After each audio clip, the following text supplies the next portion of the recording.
Assalamualaikum warahmatullahi wabarakatuh. Wah, Pemirsa MTA, selamat datang di program Seruan Khalifah, di mana kita akan membahas khutbah huzur bersama saya Ansar Ahmad selaku host. Dan alhamdulillah di tengah-tengah kita sudah ada narasumber yaitu Pak Mubalik Anom. Assalamualaikum Pak Anom. Waalaikumsalam warahmatullahi wabarakatuh. Nah, pemirsa, kita akan membahas khutbah huzur pada tanggal 20 Desember tahun 2013 mengenai hambatan-hambatan dalam perbaikan amal. Pak Anom, kita akan spesifik membahas mengenai hambatan yaitu tidak mengawasi diri. Pak Anom, sebelum kita lanjut lebih jauh, apakah Bapak boleh tolong memberikan gambaran atau konteksnya gitu Pak? Mengawasi diri seperti apa sih yang huzur maksud dalam khutbah beliau? Ya, huzur menjelaskan terkait hambatan perbaikan amal ya, yang dapat terjadi, salah satunya adalah mengawasi diri ya. Allah Subhanahu wa taala berfirman dalam Al-Qur'an, A'udzubillahi minasyaitonirrajim, ya ayyuhalladzina amanu taqullah wal tanzur nafsum ma qaddamat ligot wattaqullaha innallaha khabirum bima ta'malun.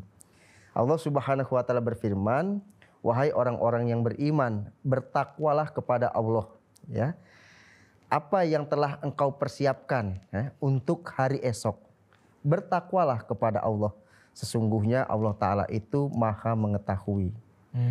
Nah, di dalam ayat ini huzur banyak menyampaikan terkait tentang mawas diri.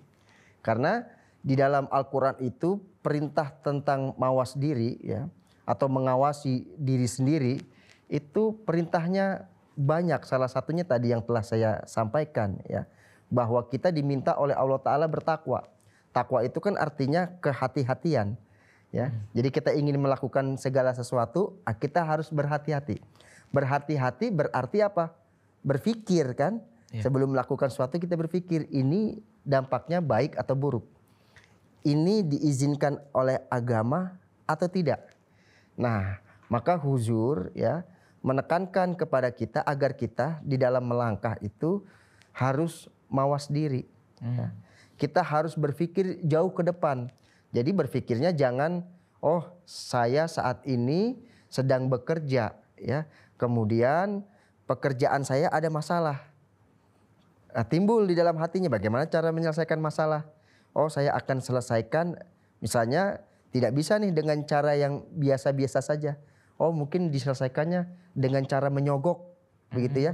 Nah, ketika kita timbul permasalahan itulah kita diminta untuk mawas diri, untuk berhati-hati agar kita tidak terjerumus kepada jalan-jalan yang salah.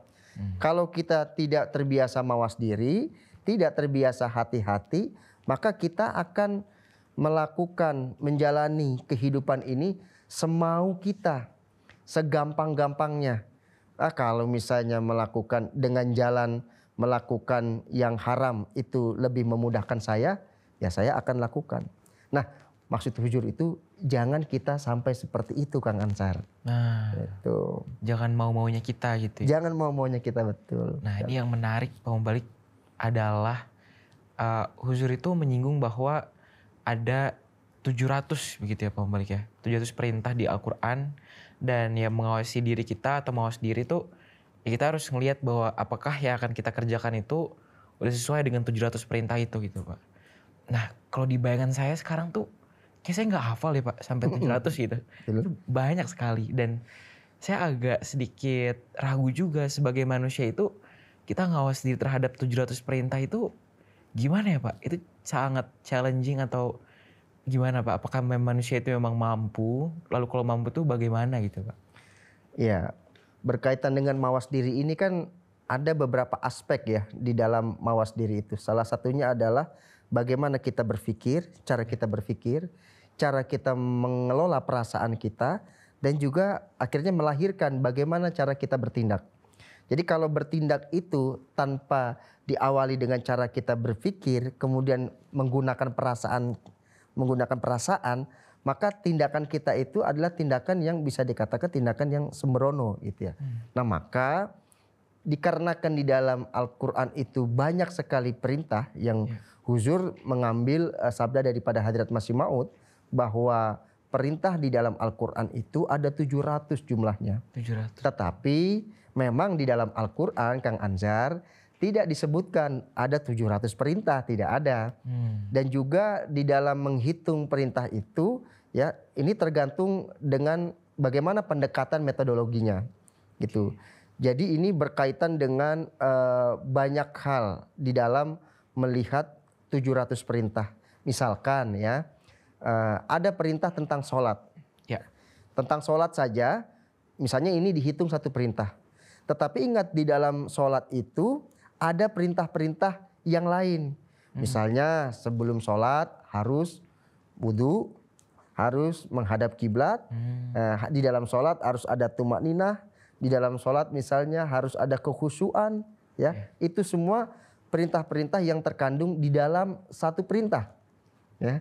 Nah ini terkaitlah makanya banyak sekali perintah-perintah di dalam Al-Quran ya, jika dijabarkan ya itu terkandunglah 700 perintah. Nah, itu salah satunya. Ya mungkin 700 nggak sebanyak 700 itu beda apa-apa, cuman ada turunan-turunan prosedural, Ya, hal-hal betul. seperti itu gitu pembaliknya. Ya. Nah terus kan Huzur di sini menyinggung juga bahwa mengawasi diri kita itu layaknya kita mengendarai kuda gitu ya Pak. Atau kayak kita di kuda yang sangat berpacu dengan sangat kencang gitu. Itu analogi yang maksudnya gimana Pak? Ya, Huzur menyampaikan memang seperti tadi yang Kang Ansar sampaikan ya, ada analogi yang diberikan oleh Huzur kepada kita untuk memudahkan kita memahami bahwa kita itu seperti naik kuda ya. Naik kuda itu kan kalau kita naik kuda bisa nggak kalau kita naik kuda duduknya sembarangan. Ini kudanya lagi berpacu nih, lagi jalan kudanya ya. Kemudian kita naik kuda dengan posisi duduk menyamping misalnya. Oh iya. Ya itu bisa membuat kita celaka kan. Iya. Kalau mungkin di kendaraan pesawat kita boleh bebas ya posisi duduknya seperti apa. Tapi kalau di dalam kita mengendarai kuda, posisi duduk saja atau badan, posisi duduknya, posisi melihatnya, memegang kendalinya itu ada aturannya. Jika tidak mengikuti aturan, apa yang terjadi? Ya tentu misalnya kudanya tidak mau berjalan atau kudanya malah bergerak tidak sesuai yang kita perintahkan, atau malah kudanya marah kepada kita, ya kemudian kudanya melompat-lompat sehingga bisa saja kita terjatuh. Nah ini analogi yang diberikan oleh Huzur bahwa di dalam menjalani kehidupan kita ini Kang Anzar dan pemirsa MTA ya, ini banyak sekali ujian-ujian ya. Jadi di antara banyaknya perintah-perintah itu ya, satu perintah saja misalnya soal sholat, itu kan ujiannya banyak. Ada kadang kita males, kadang kita lagi capek, atau kadang kita lagi mohon maaf misalnya tidak lagi terlalu senang dengan ibadah, bisa saja ya. Yang banyak terjadi karena memang sudah sibuk dengan duniawi gitu ya. Nah, kalau kita tidak hati-hati menjalani kehidupan ini ya, kita tidak posisinya seperti orang yang menunggang kuda itu, maka di dalam menapaki setiap kehidupan kita, keseharian kita, ya mungkin ada yang bekerja, ada yang berdagang, ada yang sedang sekolah, sedang kuliah. Di dalam semua kegiatan itu ada ujian-ujian yang diberikan oleh Allah Ta'ala. Ya. Ada setan-setan yang selalu menggoda kita agar kita mengambil jalan yang sesat, yang menyimpang, yang tidak sesuai dengan jalan yang diajarkan oleh Allah Subhanahu wa Ta'ala. Maka analogi menunggang kuda itu ya itu sangat tepat ditamsilkan ya ketika kita kehidupan sehari-hari. Itu agar kita tetap fokus ya di dalam kita mendekatkan diri kepada Allah Subhanahu wa Ta'ala, agar kita jangan sampai tergoda oleh bisikan setan, agar kita mengambil jalan-jalan yang tidak sesuai dengan perintah dari Allah Subhanahu wa Ta'ala. Nah Pak, mau nanya lagi nih Pak. Kalau berarti kuda itu kan kayak kehidupan kita gitu ya Pak. Kita harus mengawasi kehidupan kita supaya kita nggak jatuh, terjerembab atau heboh lah gitu. Nah, saya tuh ngerasa gini Pak. Kalau misalnya saya naik kuda gitu Pak. Terus kudanya saya mau jatuh. Nah saya bisa mengawasi diri saya tuh Pak. Oh ya salah nih cara naiknya, atau oh ini harus dipegang lebih kencang atau apa gitu Pak. Ya. Tapi kalau kita analogikan ke kehidupan manusia kan, kalau kita lagi hidup lagi kacau, kita ingat Allah gitu Pak kadang. Ingat Tuhan, ingat, wah iya nih, keseret nih, cicilan segala macam susah, kurang ibadah kali ya gitu ya Pak.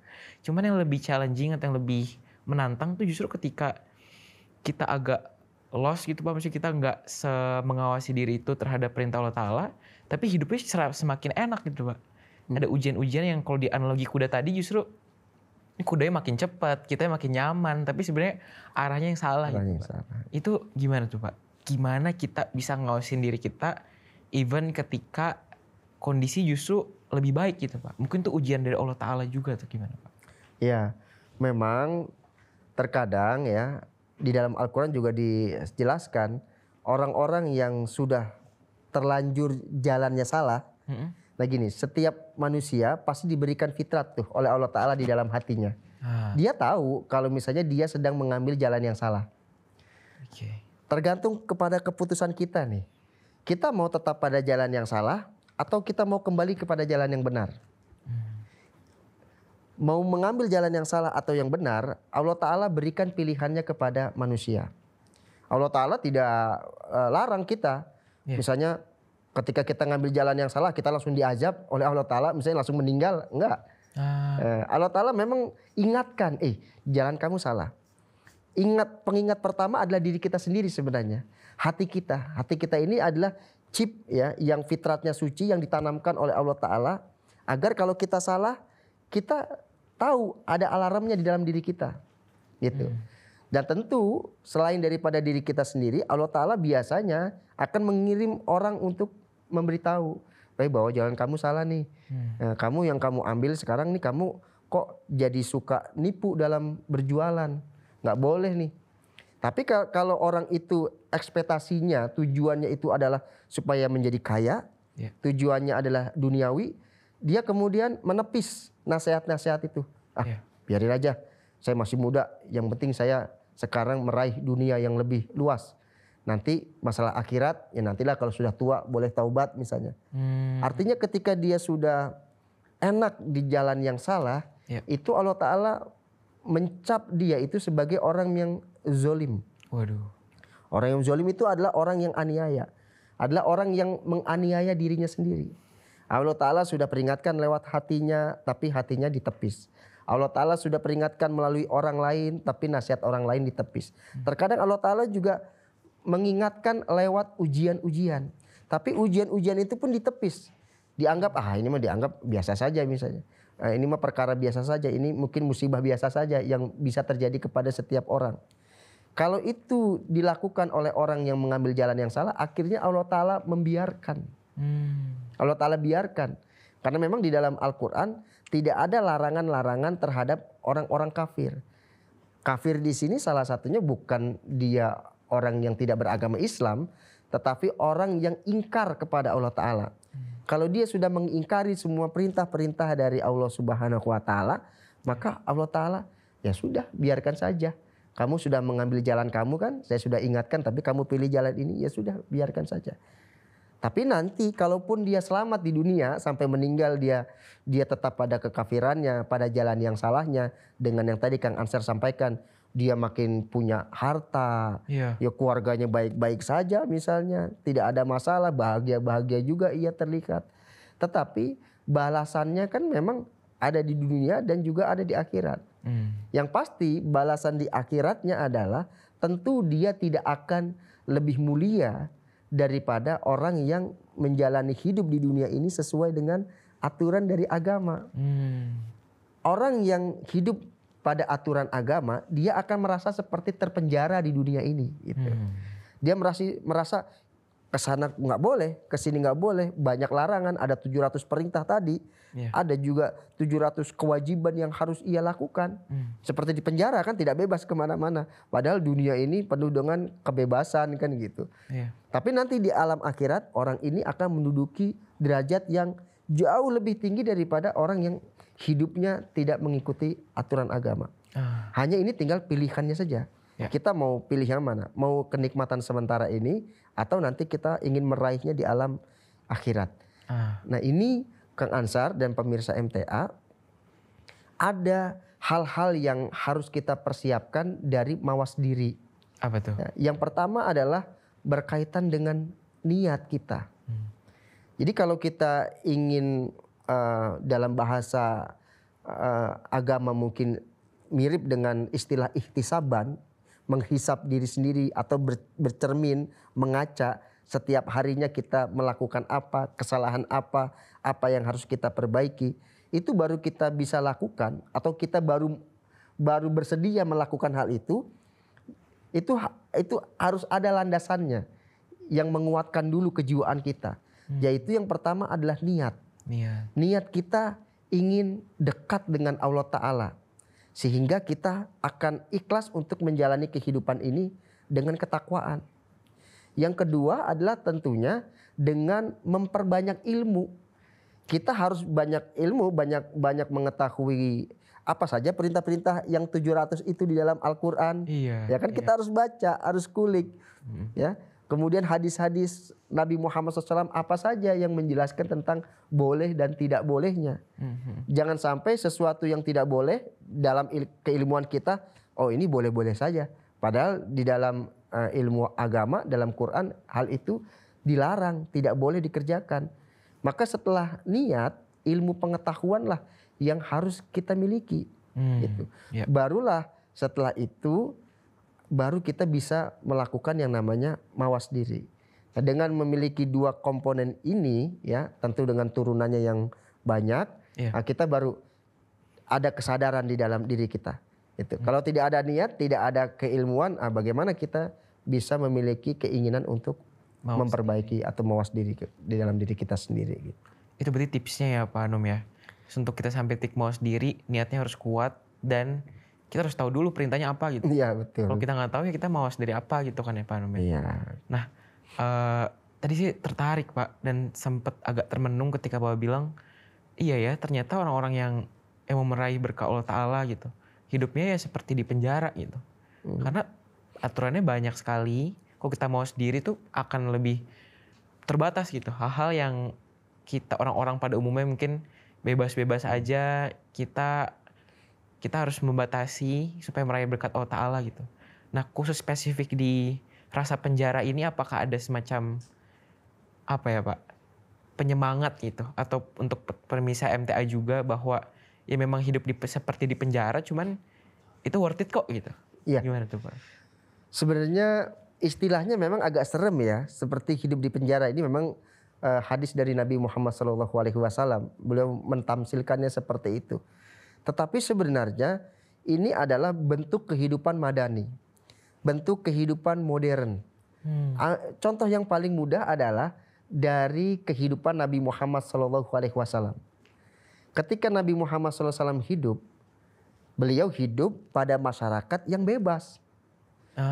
Bebasnya bagaimana? Orang mabuk-mabuk di jalan, mukulin orang karena mabuk, karena dia marah, bebas saja. Orang mau punya budak ya, budaknya itu tidak diberi makan, dipukuli, bebas-bebas saja. Orang mau, mohon maaf, bertelanjang bulat, berzina, itu bebas-bebas saja pada masa itu. Ya.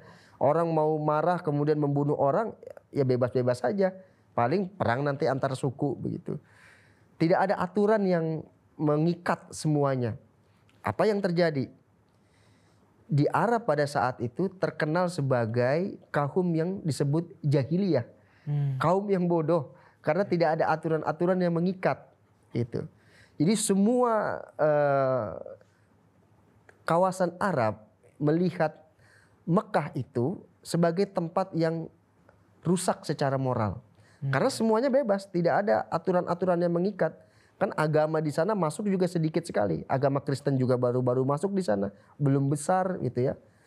Karena Arab itu juga merupakan salah satu tempat bercampurnya banyak suku-suku, banyak bangsa-bangsa di sana. Nah, apa yang terjadi ketika Nabi Muhammad SAW menjadi utusan Tuhan, kemudian Nabi Muhammad SAW membawa berbagai macam perintah yang banyak itu. Apakah kehidupan di Arab ya di Mekah itu semakin modern atau semakin rusak? Itu poinnya. Seharusnya Kang Ansar dan pemirsa MTA, seseorang yang menjalani 700 perintah itu seharusnya dia akan menjadi pribadi yang modern. Kan di dalam perintah itu ada perintah kebersihan, ada perintah tentang bagaimana disiplin waktu. Waktu adalah pedang gitu ya. Seharusnya kalau mengikuti 700 perintah itu dia harus menjadi orang yang lebih madani, ya, lebih modern dan juga lebih lebih hebat, maju dibandingkan dengan kebudayaan yang lain yang perintahnya tidak sebanyak Islam. Itu. Justru kita harus mensyukuri perintah itu gitu ya Pak? Ya harusnya kita mensyukuri, bukan kita malah, waduh banyak perintah ini padahal saya ingin bebas. Enggak, bebas itu belum tentu membuat hidup kita itu jadi lebih baik. Enggak. Dari mindset ini mungkin kita bisa mikir bahwa mawas diri itu untuk diri kita juga gitu ya Pak Anom ya? Iya betul. Dengan perintah yang bukan yang membelenggu tapi justru membuat kita maju gitu ya Pak ya? Iya. Nah terakhir Pak Anom, apakah ada dari khutbah huzur yang ingin Bapak sampaikan terkait mawas diri ini yang belum sempat kita bahas sebelumnya tapi menurut Bapak ini penting sekali untuk pemirsa MTA yang menonton episode ini Pak? Iya, ada beberapa poin yang huzur sampaikan di dalam bahasan mawas diri ini. Para Ahmadi kan banyak tentu ya dalam mencari nafkah, ada yang menjadi pengusaha, ada yang menjadi karyawan begitu ya dalam sebuah perusahaan. Huzur sangat menekankan terkait kejujuran. Beberapa huzur mendapatkan laporan ya, ternyata ada juga Ahmadi yang profesinya sebagai pengusaha, dia melakukan upaya-upaya misalnya penipuan, ya, kemudian memberikan harga-harga yang mahal, sehingga orang-orang Ahmadi yang tadinya ingin beli di toko Ahmadi karena melakukan hal-hal seperti itu, ya, dia kemudian pergi ke toko-toko yang lain yang bukan toko-toko sesama Ahmadi. Nah ini huzur sangat garis bawahi bahwa penjual-penjual Ahmadi tidak boleh seperti itu. Penjual-penjual Ahmadi tidak boleh mengurangi timbangan. Penjual-penjual Ahmadi tidak boleh menaikkan harga ya yang itu di atas harga rata-rata yang telah beredar di masyarakat pada umumnya. Nah tentang kejujuran inilah huzur sangat memberikan dorongan, penekanan kepada para Ahmadi. Salah satu kunci daripada mawas diri adalah bagaimana terkait dengan kejujuran, dan yang kedua adalah amanah terkait dengan keuangan. Jangan sampai karena misalnya kita terhimpit hidup ya, kita diamanahi uang ya, apakah itu uang anak yatim ataukah itu uang organisasi, karena himpitan hidup ya, misalnya anak sedang sakit ya, atau dia sedang tidak ada kerjaan yang dapat menghasilkan uang, pendapatan bagi dia, kemudian dia mengambil uang amanah itu. Walaupun kata huzur, dia memiliki niat suatu saat saya akan kembalikan uang ini. Dalam kondisi seperti itu saja tidak diizinkan. Saya misalnya contoh ya, diamanatkan uang 1 juta. Ya. Kemudian saya dalam kondisi yang terpuruk, saya pinjam dulu deh 200.000 untuk makan keluarga saya. Dengan niatan nanti akan saya kembalikan nih 200-nya. Tetapi saya tidak izin kepada orang yang memiliki uang ini. Nah ini saja tidak diizinkan oleh huzur. Seperti itu kan. Iya, terima kasih banyak Pak Anom atas sharing-sharingnya terkait mawas diri. Pemirsa MTA, itulah sekaligus penutup episode kita hari ini. Satu hal yang kita bisa pelajari juga adalah mawas diri itu untuk kita kok. Peraturan itu bukan untuk membelenggu kita, tapi justru membuat kita maju gitu. Jujur, apapun itu, justru kita semakin maju dengan kita mawas diri. Nah, kalau pemirsa MTA ingin tahu lebih lanjut lagi mengenai hambatan apa untuk perbaikan amal, masih ada lagi. Dan kita akan bahas di Seruan Khalifah selanjutnya. Untuk episode kali ini, saya izin tutup. Saya Ansar Ahmad selaku host pamit undur diri. Assalamualaikum warahmatullahi wabarakatuh. Waalaikumsalam warahmatullahi wabarakatuh.